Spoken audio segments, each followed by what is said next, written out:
Hello, everybody. Happy Thursday. We're going to go ahead and get started. Welcome to the Siege's Brief. This is Homestay Advantage, but I realized that we're actually talking about religion I didn't realize that was wrong. Yeah, I don't know how we missed that. That was 2 weeks ago, and you can catch that on our website if you're interested in that. But no, today we will be talking about religion abroad, practicing religion abroad. So let's jump right in. First, with an introduction, my name is Stephen Gonzalez. I am the communication specialist here at CGIS, and I'm joined by my two lovely co-hosts. I'll let them introduce themselves. Hi, I'm Callie Rouse. I was about to tell you my whole title. I am one of CGIS's intercultural program advisors, and my pronouns are she, her, hers. Hi, everybody. I'm Ashton Troxel. I'm another advisor at CGIS, and my pronouns are she, her as well.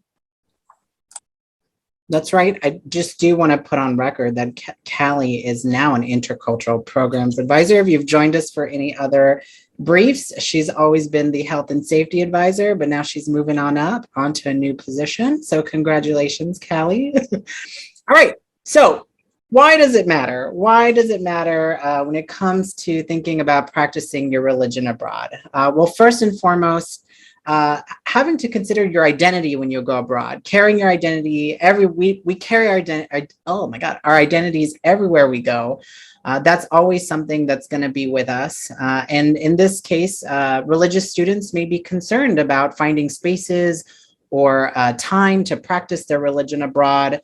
I know most times, often, our identities don't really become salient until we are abroad. So you may get abroad and realize, like, oh my gosh, I have no idea where am I going to go, practice or pray in a safe space. So always doing that research ahead of time is always going to be helpful. And then secondly, understanding the view of your religion in your host country. I think one of the biggest things here is experiencing a cultural shift if you're going abroad and you're suddenly realizing that you're going from the majority to being a member of the minority, and in this case, a religious minority. This happens a lot, and a lot of our students, especially if you're coming from home, right, from Michigan, you have a community here and you're going abroad, and you may not necessarily have a community, or the community might be a lot smaller. You definitely want to start thinking ahead of time on how to embrace that cultural shift. Another thing to consider is discrimination. Oftentimes, some students of ours that have gone abroad have expressed this concern, or in some cases experienced this. It's a good idea to research ahead of time, like I was saying, just to understand a little bit about those cultural attitudes towards different religions within your host country. You may also have concerns regarding increased violence towards members of your religion abroad due to these high-profile cases of discrimination that we hear about every year. This comes up. There's always something happening all over the world. But your program leaders or your CGIS advisors or any member of the CGIS team are happy to provide any type of information or context that you might need when it comes to studying abroad. We may not necessarily know everything, but we're happy to help with researching, trying our hardest to make sure that we're getting you prepared for your time abroad. I think one of us was going to talk just briefly a little bit about the Israel and Palestine conflict as an example. Was that Ashton? Yeah, so this is an example when we say, the historical context, social context, religious, the relation of state and religion in the countries you're going to, and maybe be flying, just landing there for a few hours. Something you want to think about as you're planning your study abroad. And a lot of this is sounds scary, but traveling abroad and learning about other religions or practicing your religion in another country can also be exciting. Whether you're Hindu, atheist, Christian, whatever it is, there's a lot to learn and exchange of culture in terms of religious practice abroad as well. And then lastly, just a real quick message on allyship. If you are not a practicing religious person, this is another great opportunity for you to serve as a support network for you and your group. I think this goes, I love that allyship can come in many different forms. And this certainly is something that, some students might struggle with while abroad and could usually most likely use someone for support. So thanks, Stephen. As he mentioned a couple slides ago, research is really important. And I know we mention this, I think, every CJIS brief how important it is. So before, deciding what program is best for you, think about these aspects of practicing religion abroad. The first being your dietary restrictions. Maybe you're going to stay with a homestay family and they need to know that you don't eat meat or you only eat halal. So how is that going to look for you? Are you going to be able to purchase these types of food easily at the store if you're cooking for yourself? Student alum X quote, I had to fast around 12 days there because of Ramadan month.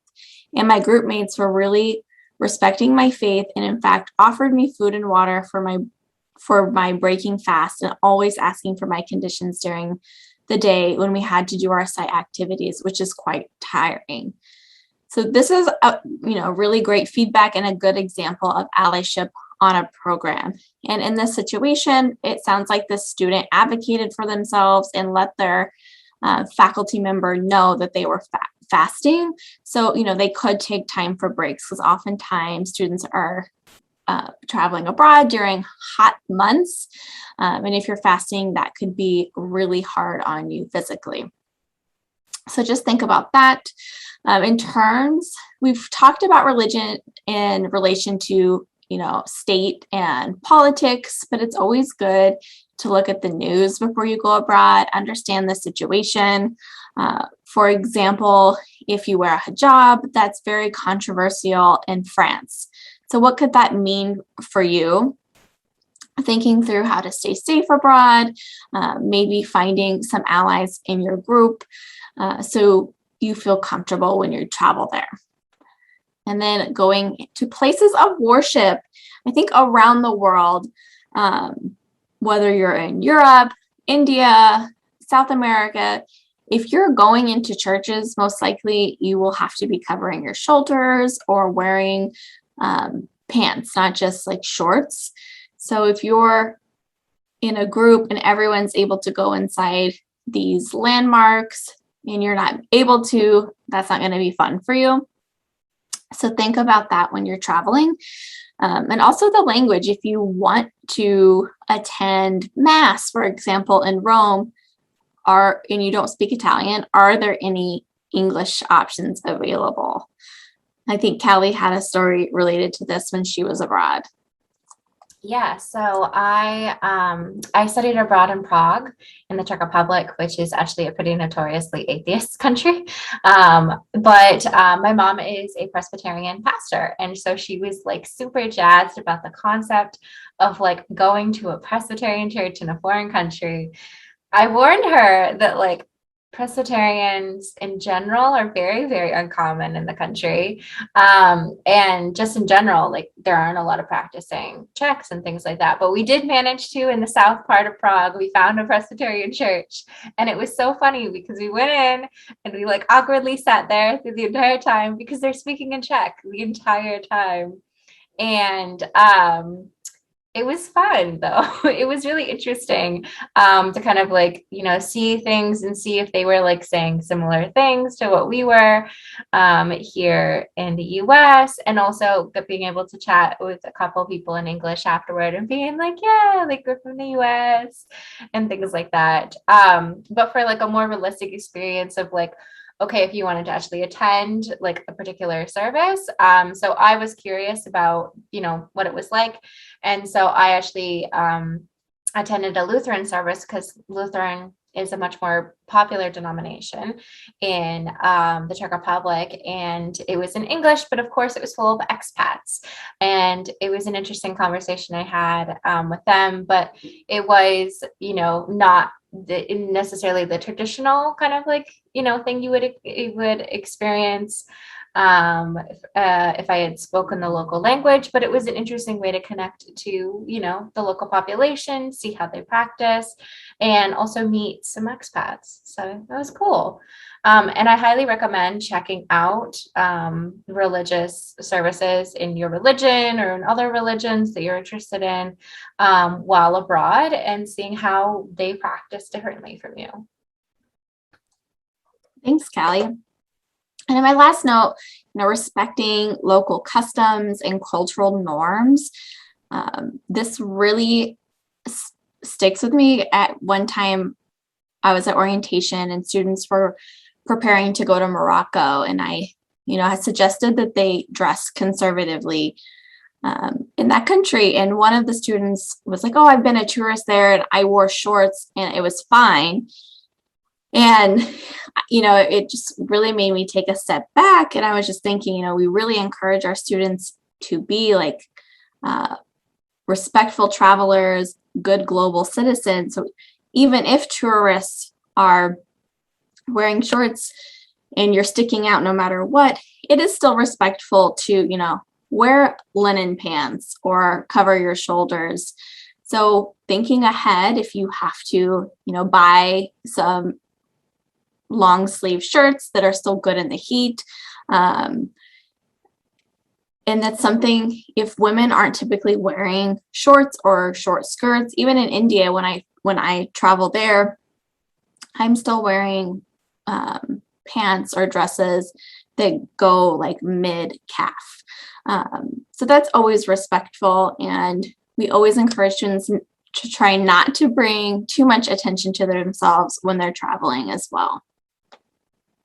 So we have some student quotes for you. I can read this one. "I am a Roman Catholic, and being in Italy, I felt that my religion was heavily catered to since that is the main religion of this country. I had a positive experience, and our group went in many different churches and learned about a lot of great art that was orchestrated by the church. However, I did see frustration with some of my classmates who follow different religions and were still expected to go and be attentive during church tours." Regardless of what your religion is, it's really an opportunity to learn about the culture, the history of the country that you're going to. So think about it as a way to learn about architecture or sociology, the way people interact.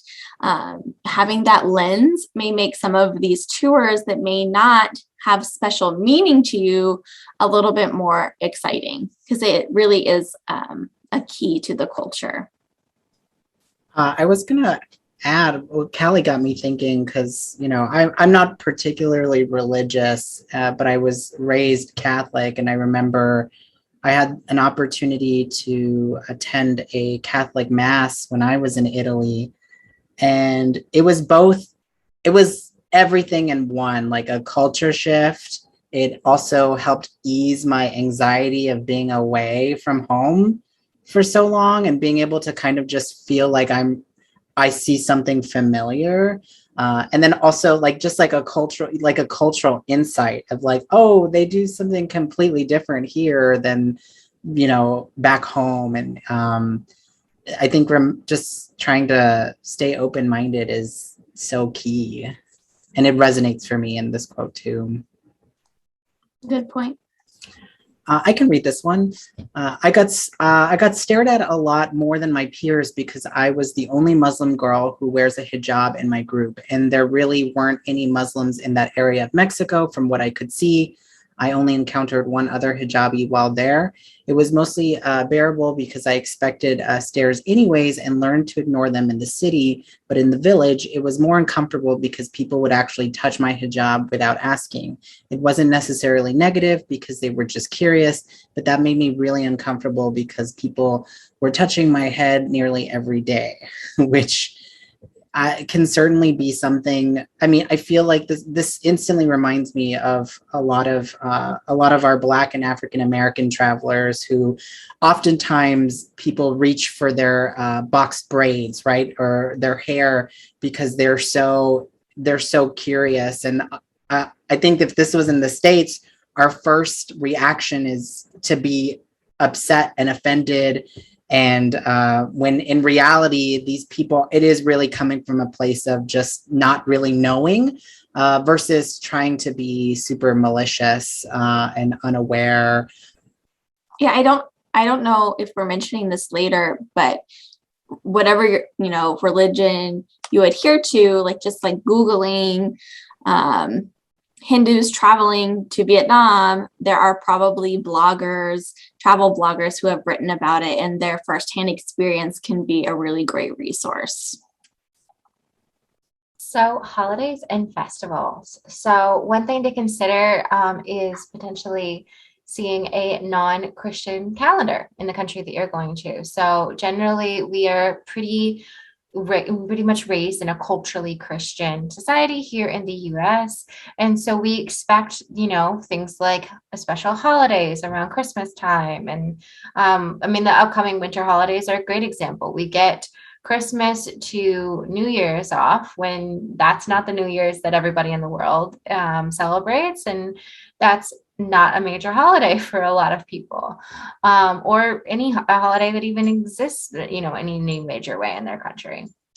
And so it's important to think about the fact that America centers Protestant Christian holidays, and that you may see different high holy days celebrated in your country. And this isn't really exclusive just to, non-Christian countries, because, for example, if you are, going to Greece and you're going to be planning on going in early winter term, then you may experience seeing the Greek Orthodox Christmas, which is actually held after the 12 days of Christmas and Epiphany on the 6th of January, and they hold it every year on the 7th. And so Christmas is shifted to a different time. So it's not necessarily that you would always see Christmas at the same time either for everybody. You could see so many different celebrations. One of the really awesome things about going into a different culture that has different religions as dominant in those cultures is you can see interesting festivals and things like and spiritual activities from, like Diwali, which is like the festival of lights, to Holi, to seeing Purim, maybe in Israel, and seeing like, okay, like I've experienced Purim, at home, but what is it like, experiencing in a place where there are a bunch of Jewish people all around me as the majority religion and things like that. I actually recommend checking through kind of like the religious holidays like index we have and things like that to think about like what different holidays may be prevalent or exist in the countries that you're visiting, and so that you're aware of them, and maybe see if it's a closed practice, which means that it's only followed by people who are of that religion. So like lighting a menorah is like a closed practice. Non-Jewish people are not supposed to go light their menorahs.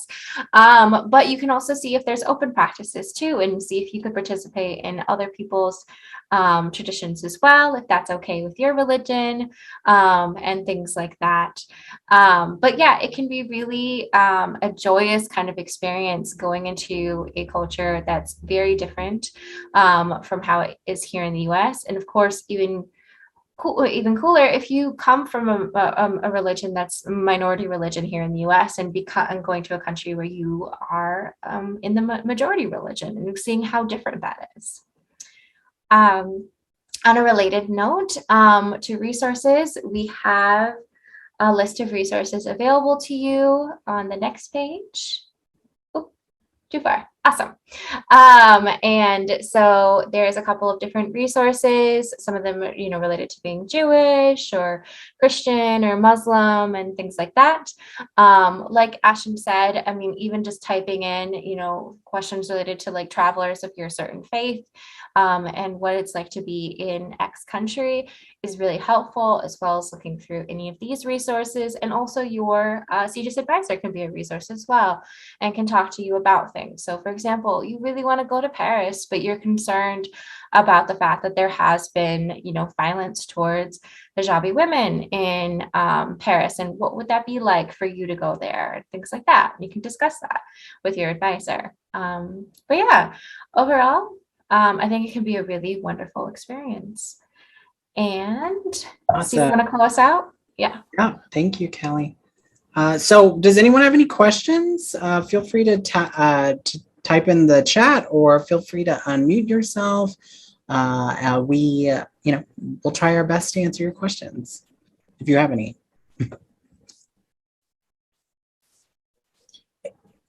I have one kind of like specific question. Or actually, you can answer Ashlyn's question first. Are we getting this presentation after? Yeah. Okay. And then for me, I'm planning to apply to the Copenhagen fall 2022 study abroad. And I'm just wondering about like the housing thing, because I know that there is like dorm sort of housing, but then there's also homestays, and I'd rather not, like, just for religious reasons, like do a homestay. And I'm wondering like if that sort of preference like will be taken into consideration and like what that will look like. Yeah, so I'm actually the advisor for the DIS Copenhagen program. So you would list like your top 2 choices. And for semester students, there are 3 different choices that you can pick. One is the homestay, but the other 2, one is living in mixed housing with Germans, or not Germans. My brain is on something else, with Danish folk and other Americans. And the other one is a living learning community with other Americans. So you can choose those as your top 2 choices, and you don't have to be placed in a homestay. But is listing, cool. Thank you. Is listing your religion with your homestay an option? Or as a I'm not sure. Not you. I'm sorry. I just for Callie, but yeah, I mean, if you could probably put it in your housing interests, and you could also reach out to them if you were specifically looking for like, I am not going to be I don't want to be in a homestay unless I could be with somebody of the same religion as I am. If that's something you would be interested in, you could contact DIS and ask them like, hey, are there like any Muslim like homestay families that you have available? If not, like, then maybe I don't want to, like, I would prefer to do this or something like that. You could do that too. Thanks. Okay, cool. Thanks. Mm-hmm. And then this is not even related to religion, but I have an EU passport and I'm not sure which one to put on the M-Compass application. Should I put my EU passport or should I put my American one? Either works. Okay, so there's not like a benefit to putting either one on there? Not really. Whichever one you use for travel. Yeah. Okay. So if you would be primarily using the EU one because you're going to an EU country, then you can do that one. Yeah. Okay. Is there like visa stuff related to using an American passport instead for Europe?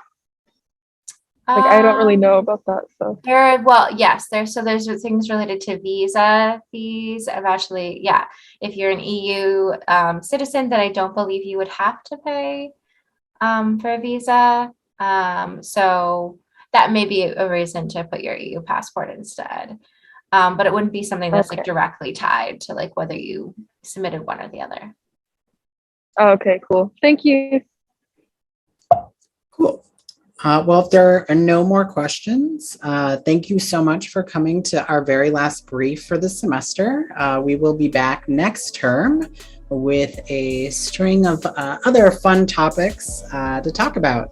So with that, have a, good luck with finals, have a great break, and we'll see you next term. Bye, y'all. Bye. Bye.